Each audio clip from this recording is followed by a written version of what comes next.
Imagine a lie so massive it could topple a giant, an $11 billion deception. This was the reality behind the WorldCom scandal, one of the largest frauds in American history. WorldCom, once a global telecom powerhouse, dazzled Wall Street with endless growth. But beneath the surface, executives were inflating assets by billions, fabricating profits quarter after quarter. Investors poured in their savings, believing in a story of innovation and dominance. The truth? It was all smoke and mirrors, a betrayal of trust on a colossal scale.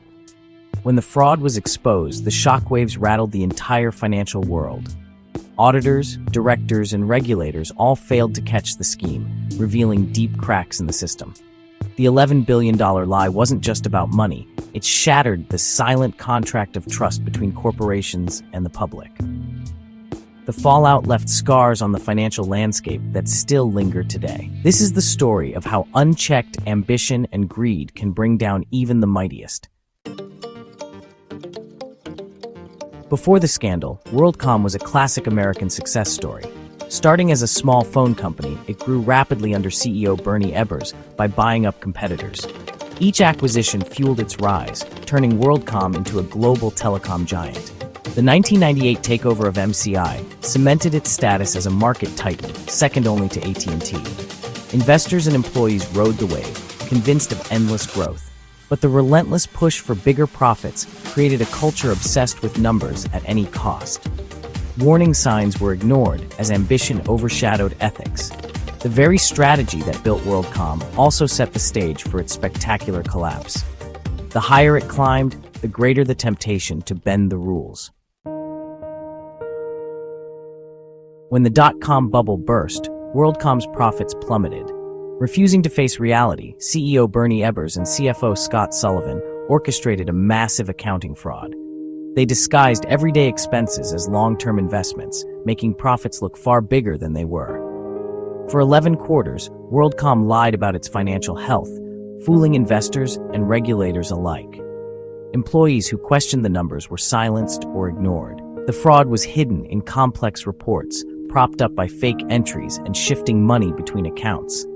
It worked until a small team of internal auditors, led by Cynthia Cooper, uncovered billions in fraudulent entries. Their secret investigation exposed the truth. WorldCom had faked $11 billion in assets. The company was forced to confess, and its leaders faced justice.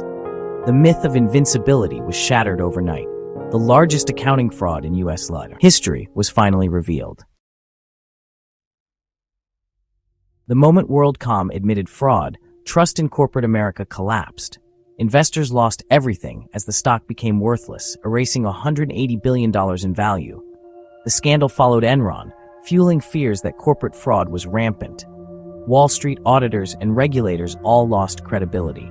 Employees felt betrayed, discovering they were pawns in a massive deception. Cooking the books became shorthand for corporate crime. Cynicism toward big business took root, and every earnings report was met with suspicion. The fallout forced a fundamental rethinking of corporate oversight. The damage to public trust was deep and lasting. Beyond the billions lost, the real tragedy was human. Over 20,000 employees lost their jobs and life savings overnight. Retirees and investors saw their nest eggs wiped out, victims of a fraud they never saw coming. The emotional toll was immense: anger, betrayal, and despair. The scandal sparked public outrage and led to sweeping reforms. Congress passed the Sarbanes-Oxley Act, demanding stricter corporate accountability. The law aimed to restore trust and prevent another WorldCom. WorldCom's collapse is a cautionary tale about unchecked power and the need for transparency. Its lessons remain urgent reminders that behind every balance sheet are real lives. Never forget, trust, once broken, is hard to rebuild.